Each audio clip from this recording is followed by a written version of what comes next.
Sonra buradaki kolaydaki bujimizi sökeceğiz. Şu bujiyi. Ondan sonra bir tane de arka silindirde selenin altında kalan yandaki kolay bujiyi sökeceğiz. Her silindirden birer bujiye bakacağız. Eğer durumları, kondisyonları güzelse... Arkadakini de sökeceksin yani. Tabii arkadakinden de bir tane kolay olanını sökeceğim. O birer tane bize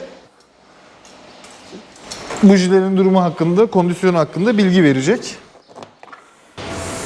Depoyu almadan da oraya çok ulaşmak mümkün olmuyor. Diğer buji de burada. Bunu sökeceğiz de bu daha rahat. Evet. Yani kontrol için şuradaki bujiyi sökeceğiz. Eğer bujilerde şu Tamam. hortumun altında kalıyor şu. Eğer hani bujilerde sıkıntı görürsek arka silindir yine kolay. Hani sadece depoyu olarak değiştirebiliyoruz ama ön silindir için bayağı radyatörü esnetmek gerekiyor. Bunun için depoyu mu sökmek? Tabii depoyu sökmek gerekiyor. Depoyu sökmek için granajın bir kısmını ayırmak gerekiyor. Depoyu yerinden almak bunlarda biraz zor çok çünkü depo bu kadar gözüküyor ama bu depo yanlara kadar da buraya kadar iniyor. 2008. Kaç yıldır motosiklet kullanıyorsun? 15 yaşından beri. İlk motorun neydi? Peugeot Mobilet mi? Peugeot Mobilet Gerçekten kullandım mi? ilk. Evet. Hakiki Peugeot Mobilet kullandım. Bir komşumuzun motoru vardı. Evet. 2 zamanlı yağlı.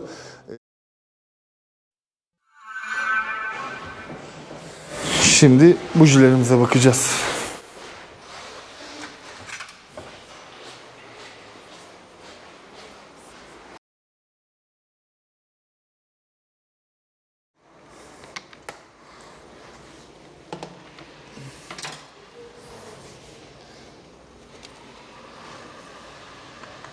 El fenerin varsa fener tutmasın. Yok fenerlik değil görünüyor zaten çok görünür bir yerde.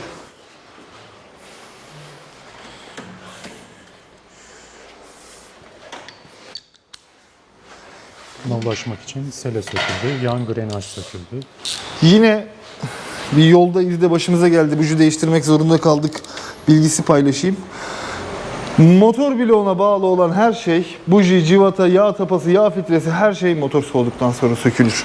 O yüzden yolda başımıza geldi. Değiştirmek zorunda kalıyorsak bile motorun soğumasını bekleyeceğiz. Sıcakken kesinlikle sökmüyoruz. Çünkü motor bloğu alüminyum, söktüğünüz her şey çelik.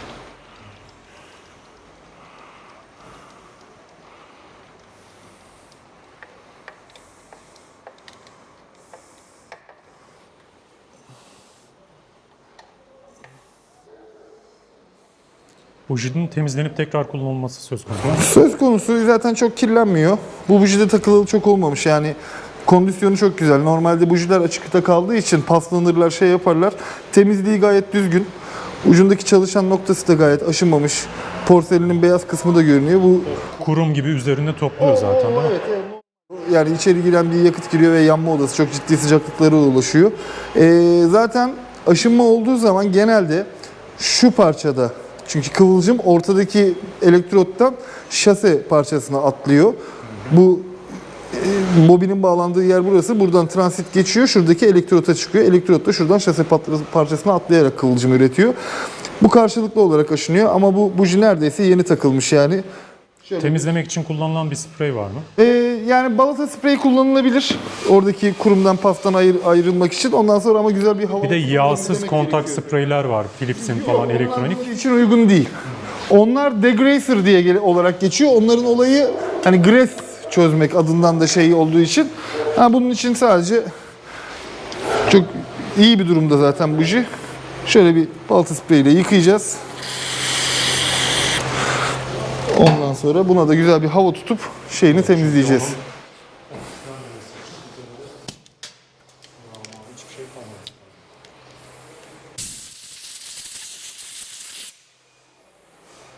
Bujiler yani neredeyse belki 1000 kilometre olmuştur. Çok uzun takılmamış, takılalı çok uzun yol yapmamış. Ortalama kaç bin kilometre kullanılabilir? Yani motordan motora değişiyor. Ya Suzuki'de yanlış hatırlamıyorsam 15.000 diye kalmış aklımda ama açıp kitapçığına bakmam gerekiyor. O kadar fazla motora servis verdiğim için hangisiydi çok ezberleyemiyorum. Ama bu tip motorlarda 10 ila 15.000 arasında standart bujinin değişimi oluyor. İridium takarsak, iridiumda da yanlış bir bilgi var. İridiumun performansı arttırdığını zannediyorlar çoğu arkadaşlar. Tek başına iridium buji performansa hiçbir katkı sağlamaz. ne katkısı sağlar? 10.000'de bir buji değiştireceğinize o bujiyi 30.000 kilometrede değiştirirsiniz. Az önce gösterdiğim elektrot kısmı çünkü iridium denilen bir malzemeden, metalden yapıldığı için ömrü çok daha uzun. Bu tarafı kontrol ettik. Bir de karşı tarafı kontrol edeceğiz.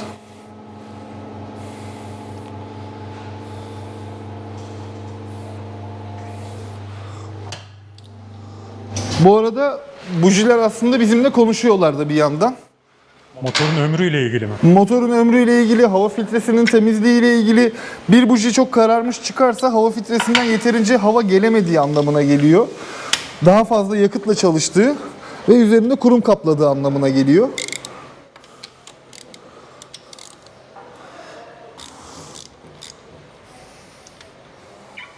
Bunlar sana teşekkür edecek o zaman.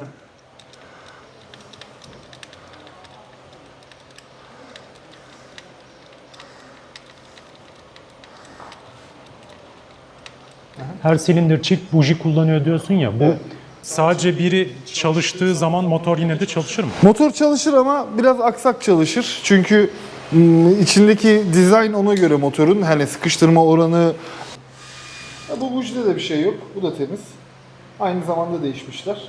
Bu arkadaşı da şöyle bir yıkayacağız. Bunlar iridium mu? Yok, normal bunlar. Şurada bir tane çıkma iridiumumuz var. Iridium'da normal buji. Bunların ikisi de aynı. Biri CR8EX, biri CR9E. Aynı seri bujiler. Sadece ısı değer farkları var. Boyları, şeyleri, her şeyi aynı. Mevzu ne abi? Bir tane Soldaki mi iridium, sağdaki mi iridium? Sağdaki iridium. Şuradan bir de bir formülü de alalım. Şu iridium. Üzerinde yazıyor zaten iridium. Bu da normal standart buji. Aralarındaki fark ne? Şöyle ikisini de yan yapalım.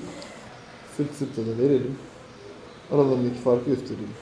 İridium olanın elektrotu çok daha ince ve bu malzemenin üzerindeki kaplama ya da malzemenin bir kısmı iridiumdan yapılıyor. İridium metalinden.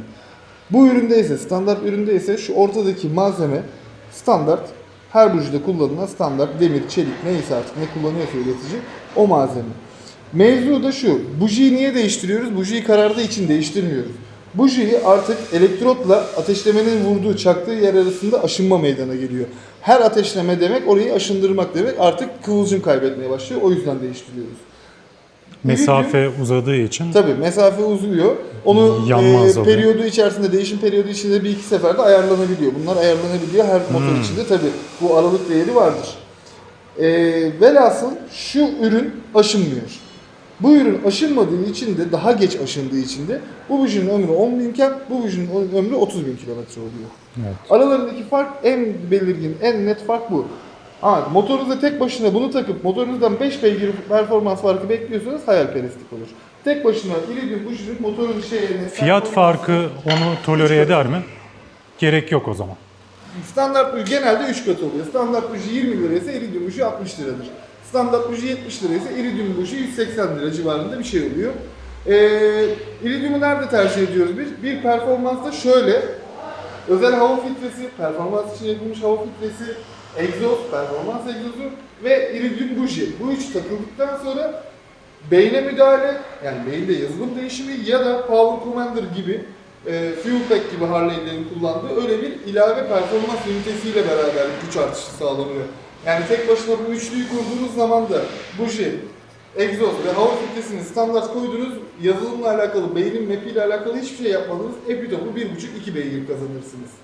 Yani 100 beygirlik bir motorda taş çatlasa 3 beygir kazanırsınız, 103 beygir olur. Bazı motorlarda da fabrika çıkışı standart zorunlu iridium kullanılıyor. Hatta lazer iridium kullanılıyor. Honda'nın birçok modeli mesela fabrika çıkışı lazer iridiumludur. Ve o üründen başka da ürün olmuyor. Lazer iridium dışında standart buji kullanamıyorsunuz. Çünkü biraz hor davranıyor bujiye ve çabuk bozuluyor. Evet, buji kontrolünü de yaptık.